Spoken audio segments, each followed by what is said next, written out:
Hola, petits grans lectors! Avui, de nou, les píndoles lectores us les proposaran dos participants del Club de Lectura Infantil de la Biblioteca de Blanes, en Biel i en Blai. Us deixo amb ells i amb les seves recomanacions. Soc en Biel i us vull recomanar una col·lecció.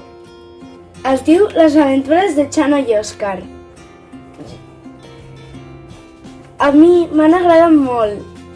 Són les aventures de dos germans que es diuen Chano i Òscar.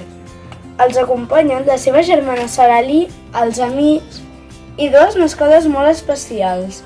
Voleu ajudar-los a resoldre els misteris que viuran? Doncs podeu anar a la web chanoyoscar.com i trobareu els primers dos llibres de la col·lecció. Us animeu? Vinga, us animeu? Hola, sóc en Blai i avui us recomanaré aquest llibre, Grans aventurers. Tracta d'un senyor, també aventurer, que va fer una aventura al món en bicicleta i que ens vol explicar una mica per què va decidir fer aquesta aventura.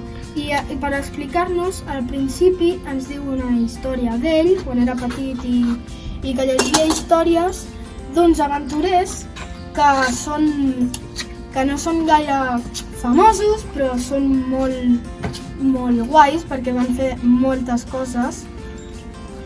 Hi ha un que va tenir un accident i que va tenir que anar amb cadira de rodes. Va fer una volta al món en 36 països, tots amb cadira de rodes. I a mi m'està agradant molt i doncs el podeu trobar a la Biblioteca Comarcal de Blanes i adeu!